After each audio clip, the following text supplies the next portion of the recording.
How's it going, Bigfooters? And welcome to Late Night Fridays with Bigfoot Zach. Today I am gonna try something new. Usually I wouldn't want to record this late at night. Right now it's actually 11:35 p.m. But I thought, hey, I'm usually wide awake even when I get off work, so I might as well do something with my time besides watch TV, then sleep until 9 the next day. So what I decided I'd do is I'm gonna read parts every Friday when I get off work. I'm gonna read a bit of a book. One of my favorite books, and it is actually a Star Wars book. For those of you that don't know, I am a huge Star Wars fan. So much, in fact, that I actually get upset when people get it wrong. Like, you're like, oh my god, bro, do you even know Star Wars?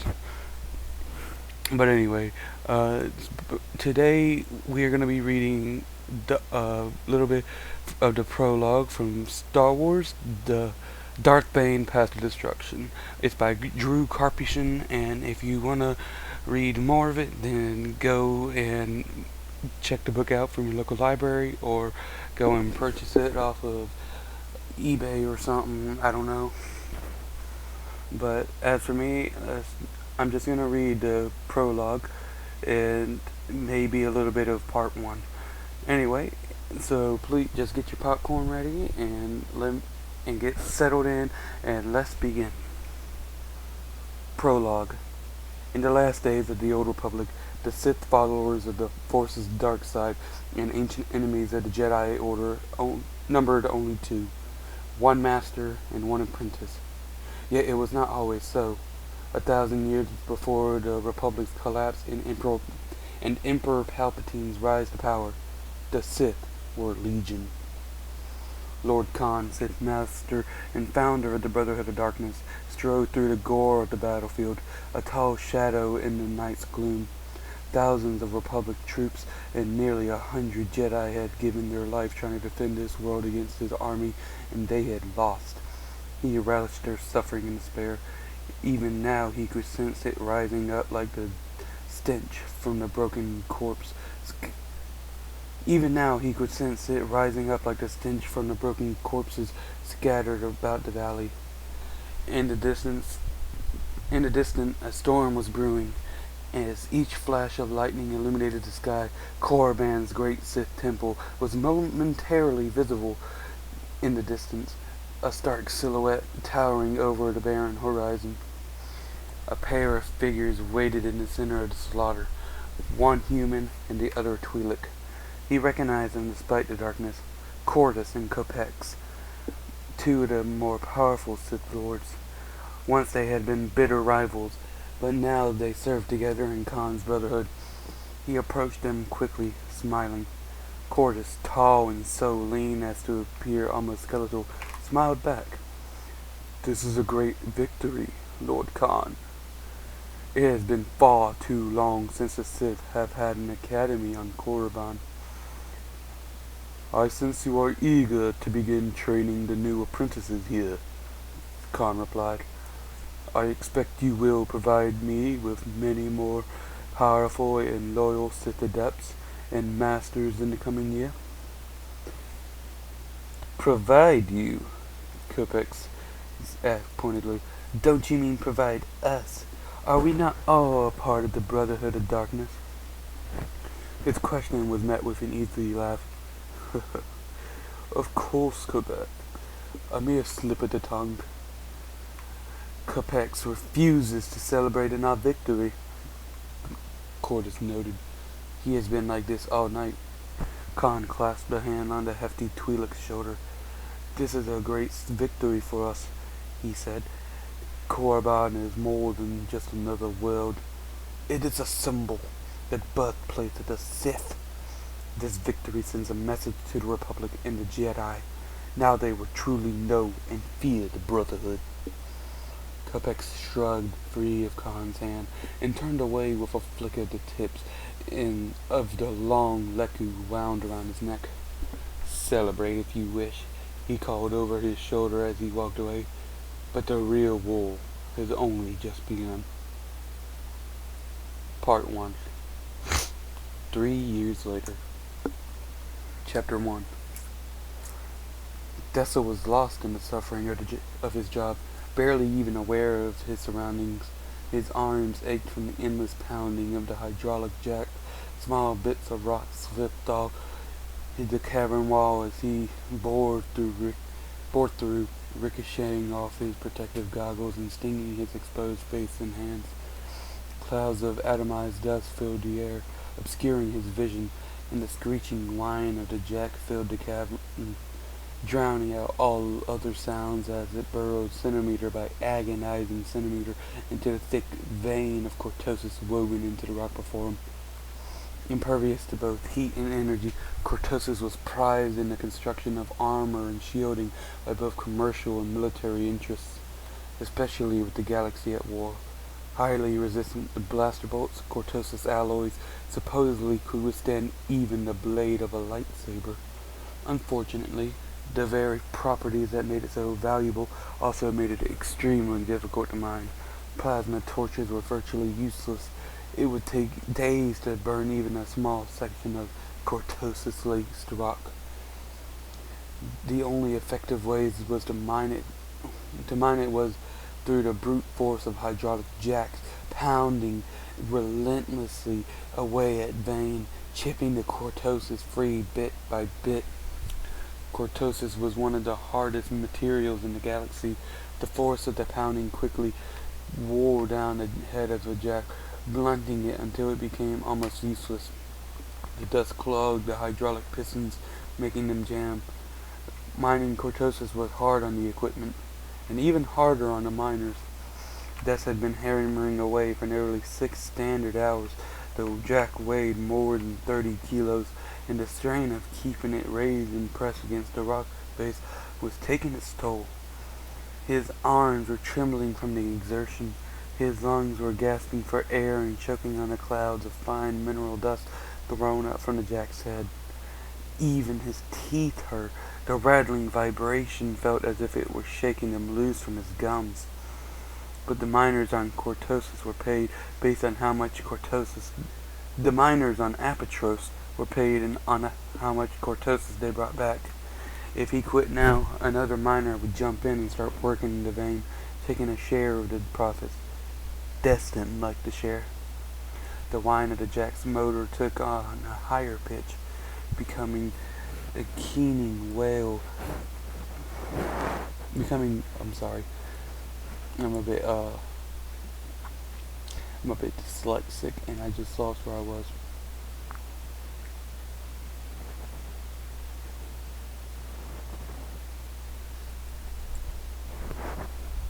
I'm sorry about this, guys.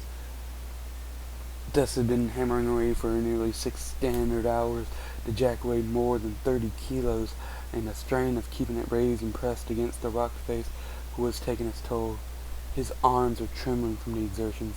His lungs were gasping for air and choking on the clouds of fine mineral dust thrown up from the jack's head. Even his teeth hurt. The rattling vibration felt as if it were shaking them loose from his gums. But the miners on Apatros were paid based on how much cortosis they brought back.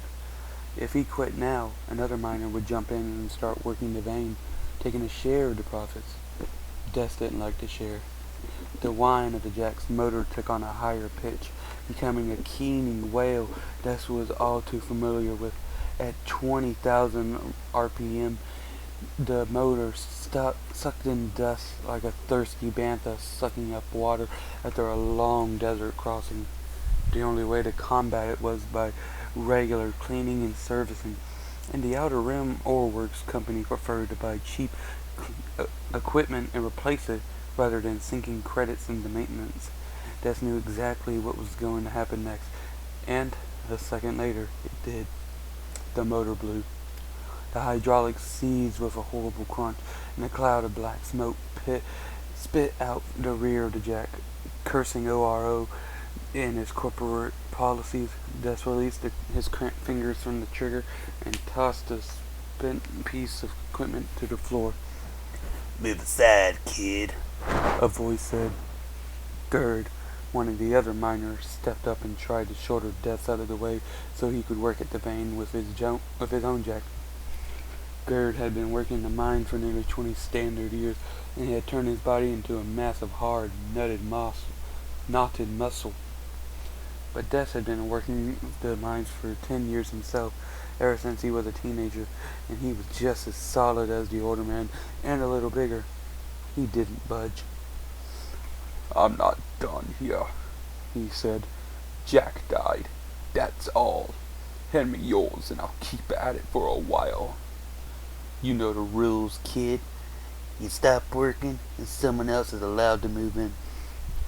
Technically, Gerd was right, but nobody ever jumped another miner's claim over an equipment malfunction. Not unless he was trying to pick a fight. Des took a quick look around. The chamber was empty except for the two of them, standing less than half a meter apart. Not a surprise. Des usually chose caverns far off from the main tunnel network. It had to be more than a mere coincidence that Gerd was here. Des had known Gerd for as long as he could remember. The middle-aged man had been friends with Hurst, Des's father, back when Des first started mining.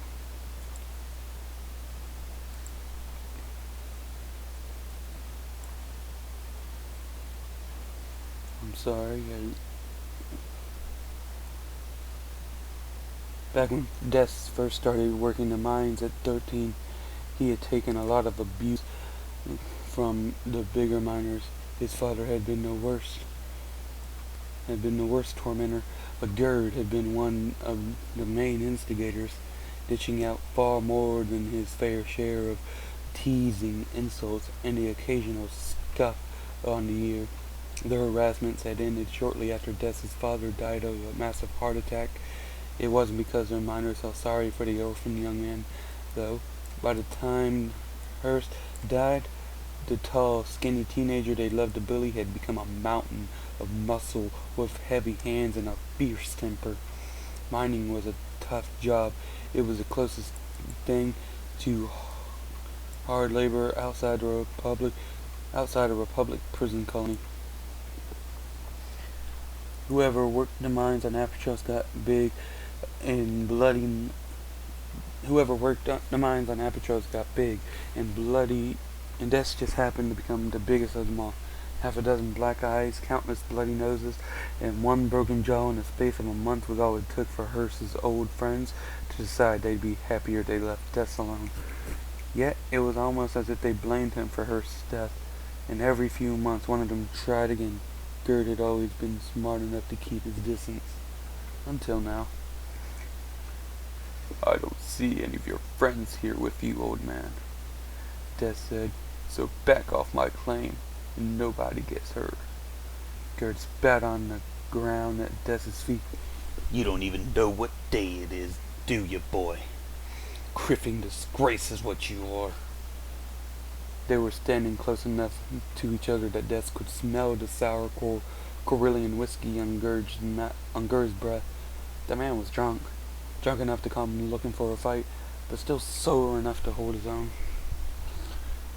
5 years ago today," Gerd said, shaking his head sadly. 5 years ago today, your own father died, and you don't even remember." Des rarely even thought about it. Des rarely even thought about his father anymore, for that matter. He hadn't been sorry to see him go. His earliest memories were of his father smacking him. He didn't even remember the reason. Hurst rarely needed one. "Can't say I miss Hurst the same way you do, Gerd." "Hurst?" Gerd snorted. "He raised you by himself after your mama died, and you don't even have the respect to call him dad.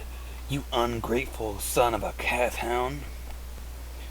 Des glared down menacingly at Gerd, but the shorter man was too full of drink and self-righteous indignation to be intimidated. "Should have expected this from a mud-crutch whelp like you," Gerd continued. "Hurst always said you were no good. He knew there was something wrong with you, Bane." Des narrowed his eyes, but didn't rise to the bait. curse had called him by that name when he was drunk. Bane. He blamed his son for his wife's death. Bane blamed him for being stuck on Apatros. Bane. He considered his only child to be the bane of his existence, a fact he tended to spit out at Des in his drunken rages. Bane. It represented of everything spiteful, petty, and mean about his father. It struck at the innermost fears of every child: fear of disappointment, fear of abandonment, fear of violence. As a kid, that name hurt more than all the smacks from his father's heavy fists. But Des wasn't a kid anymore. Over time, he'd learned to ignore it, along with all the rest of the hateful bile that spilled from his father's mouth. "I don't have time for this," he muttered. "I've got work to do." With one hand, he grabbed a hydraulic jack from Gerd's grasp. He put the other hand on Gerd's shoulder and shoved him away, stumbling back, and the inebriated man caught his heel on a rock and fell roughly to the ground. He stood up with a snarl, his hands balling in a fist. "Guess your daddy's been gone too long, boy. Someone needs to beat the sense back into you." Gerd was drunk, but he was no fool, Des realized. Des was bigger, stronger, younger, but he'd spent the last 6 hours working the hydraulic jack. He was covered in grime and sweat, and sweat was dripping off his face. His shirt was drenched. Gerd's uniform, on the other hand, was still relatively clean. No dust, no sweat stains. He must have been planning this all day, taking it easy and sitting back while Des wore himself out. But Des wasn't about to back down from a fight. Throwing Gerd's jack to the ground, he dropped into a crouch, feet wide and arms held out in front of him. Gerd charged forward, swiping his right fist into a vicious uppercut. Des reached out and caught the punch with the open palm of his left hand, absorbing the force of the blow. His right hand snapped forward and grabbed the underside of Gerd's right wrist. As he pulled the older man forward, Des ducked down and turned, driving his shoulder into Gerd's chest. Using his opponent's own momentum against him, Des straightened up and yanked hard on Gerd's wrist, flipping him up and over so that he crashed to the ground on his back. The fight should have ended right then. Des had a split second where he could have dropped his knee onto his opponent, driving the breath from his lungs and pinning him to the ground while he pounded Gerd with his fist. But it didn't happen. His back, exhausted from hours of hefting the 30-kilo jack, spasmed. The pain was agonizing. Instinctively, Des straightened up, clutching at the knotted lumbar muscles. It gave Gerd a chance to roll out of the way and get back to his feet. Somehow Des managed to drop into his fighting crouch again. His back howled in protest, and he grimaced as hot red daggers of pain shot through his body. Gerd saw the grimace and laughed. "Cramping up there, boy? You should know better than try to fight after a 6-hour shift in the mine." Gerd charged forward again. This time his hands weren't fists, but claws, grasping and grabbing at anything they could find, trying to nullify the younger man's height and reach by getting in close. Des tried to scramble out of the way, but his legs were too stiff and sore to get him clear. One hand grabbed his shirt, the other got hold of his belt as Gerd pulled both of them to the ground. They grappled together, wrestling on the hard, uneven stone of the cavern floor. Gerd had his face buried against Des's chest to protect it, keeping Des from landing a solid elbow or headbutt. He still had a grip on Des's belt, but now his own other hand was free and punching blindly up to where he guessed Des's face would be. Des was forced to wrap his arms in and around Gerd's own, interlocking them so neither man could throw a punch. With their limbs pinned, strategy and technique meant little. The fight had become a test of strength and endurance, with the two combatants slowly wearing each other down. Dessel tried to roll and Gerd over onto his back, but his weary body betrayed him. His limbs were too heavy and soft. He couldn't get the leverage he needed. Instead, it was Gerd who was able to twist and turn, wrenching one of his hands free while still keeping his face pressed tight against Dess's chest so it would so it wouldn't be exposed. Death wasn't so lucky. His face was open and vulnerable. Gerd struck a blow with his free hand, but he didn't hit with a close fist. Instead, he drove his thumb hard into Death's cheek, only a few centimeters from his real target. He struck again with the thumb, looking to gouge out one of his opponent's eyes, and leave him blind and writhing in pain. It took Death a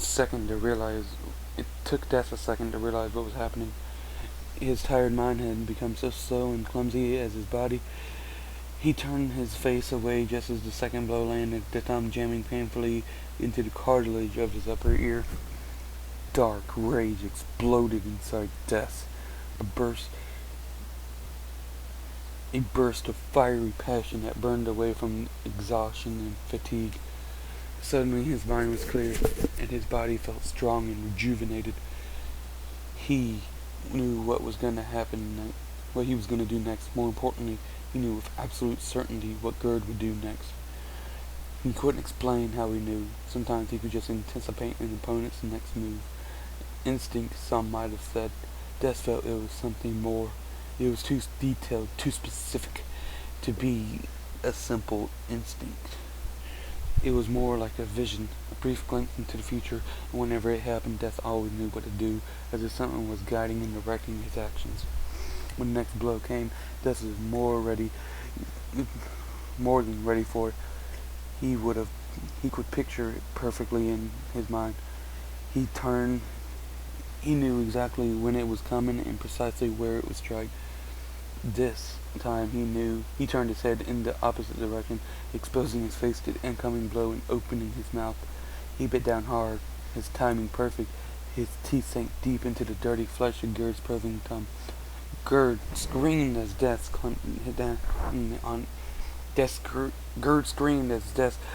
clamped his jaw shut, severing tendons and striking bone.